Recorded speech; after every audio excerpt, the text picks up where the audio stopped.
Your children are watching you pray at dinner. They're watching you post Bible verses online. They're watching you serve at church every Sunday. And they're preparing to walk away from everything you tried to teach them. Not because they hate God, because they watched you perform Christianity while your life proved you don't actually believe it. There are exactly 3 behaviors that make your kids see straight through the faith you're trying to pass down, between a home built on conviction and a house decorated with religious props. And in the next 7 minutes, you'll discover all 3. Marcus found out when his daughter was 17, after 14 years of family devotions that meant absolutely nothing. Everything he thought he was building collapsed in a single conversation. Here's what your children notice that you think they don't. You pray for God's will at the table. Then you spend the entire evening chasing yours. You ask God to provide. Then you work 70 hours a week because you don't actually trust Him to. You pray for their future. Then you pressure them into the career that makes you look successful, not the calling God gave them. James 1:8 calls this being double-minded, unstable in all your ways. Your kids don't know that verse yet, but they know what instability looks like when they watch you live it. They see you bow your head and talk to God like He's in charge. Then they watch you live like you're terrified He's not. The problem isn't that you're imperfect. The problem is that your prayers don't match your priorities. And children have a radar for that kind of disconnect that's more accurate than any theology degree. When what you pray for and what you actually pursue are 2 different kingdoms, your kids learn something you never intended to teach them. That prayer is performance. That God talk is what you do before real life starts. Practical application for the next 7 days before you pray at dinner. Ask yourself, did my choices today reflect what I'm about to ask God for? If the answer is no, confess that to your kids before you pray. Let them see repentance, not just religion. You taught them John 3:16, for God so loved the world. Then your neighbor made a mistake, lost their job, struggled with addiction, and you made sure your kids heard every judgmental word you said about them. You taught them about the prodigal son's father running to embrace his returning child. Then your own kid failed a class, made a bad choice, disappointed you, and you spent 3 days punishing them with silence and shame. Matthew 7:2 says it plainly, with the measure you use, it will be measured to you. Your children are watching you measure out grace to them with a teaspoon while you taught them God gives it with both hands, and they're doing the math.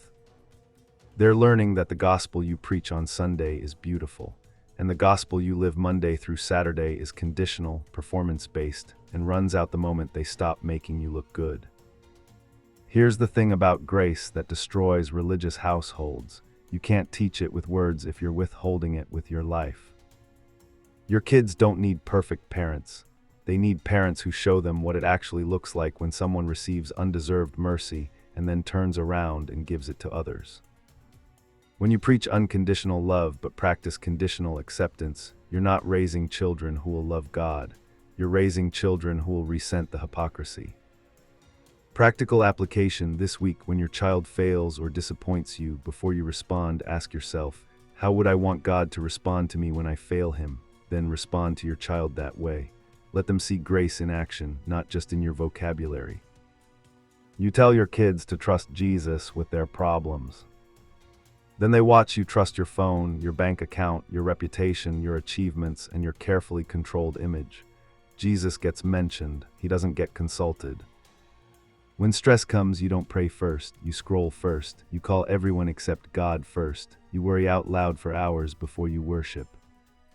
Philippians 4:6-7 promises that when we bring our anxiety to God in prayer, His peace guards our hearts. Your kids have heard you quote that verse. They've also watched you live like you don't believe a word of it. They're learning that Jesus is who you talk about when things are fine, but when life actually gets hard, you run to everything else. The faith you're passing down isn't trust God. It's say you trust God while actually trusting yourself and everything you can control. And here's what breaks the next generation. When the crisis comes, when their world falls apart, when they need something real to hold on to, they'll remember. They'll remember that Christianity was something you spoke, not something you lived. They won't turn to Jesus because they never saw you actually turn to Him. They saw you turn to him in words while your life turned to everything else. Practical application tonight: before you check your phone, before you turn on the TV, before you do anything to numb the stress of your day, pray out loud where your kids can hear you. Not a performance prayer, a real one. God, I'm anxious about X, I'm bringing it to you first. Let them see Jesus as your actual refuge, not your religious vocabulary.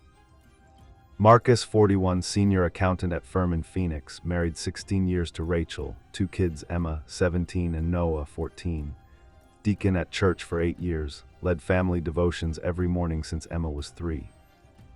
Every morning, same routine: Bible reading, prayer, send kids to school. Every evening, grace before dinner, Christian music playing, spiritual conversation. Perfect Christian home. At least that's what it looked like. Thursday, 6:47 p.m. Emma's college acceptance letter arrived, full scholarship to State University. Marcus's first words: that school has a terrible reputation. You're going to the Christian college we picked. Not let's pray about it. Not what do you sense God wants. Just his plan, his control, his fear disguised as faith. Emma looked at him and said, Dad, for 14 years you've prayed that we'd follow God's will. I just watched you reject it the second it didn't match yours. That night, 11:22 p.m., Marcus couldn't sleep. Opened his Bible to James 1:8. Double-minded man, unstable in all his ways.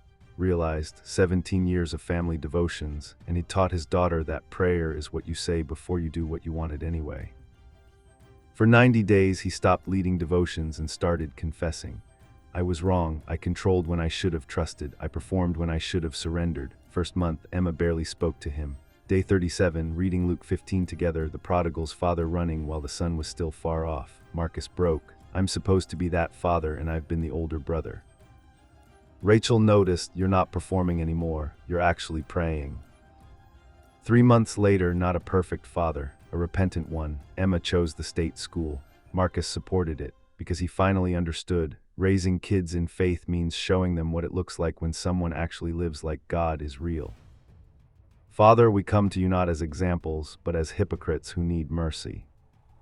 We confess, we taught our children about you with our words while our lives taught them we don't really believe you. We prayed for your will, then chased our own. We preached your grace, then withheld it. We spoke your name, then ran to everything but you. Forgive us for the double life we've lived in front of watching eyes. Our kids don't need perfect parents. They need parents who are genuinely surrendered. Parents who pray and actually mean it. Parents who extend the grace we preach. Parents who run to you first, not last. Break the performance, expose the hypocrisy. Resurrect authentic faith in our homes. Not the kind that looks good. The kind that's real. In Jesus' name, no more pretending. Amen. Comment authentic faith if you just realized your kids are watching a performance instead of seeing real surrender. The video on screen now shows you what genuine family discipleship actually looks like when it's built on confession instead of perfection. Like this if it exposed something you needed to see. Share it with a parent who's building a religious house instead of a faithful home. Subscribe because every week we confront what comfortable Christianity refuses to address. Drop your prayer in the comments, your name, your confession, your commitment to stop performing and start surrendering. Your kids are watching. The question is, what are they actually seeing?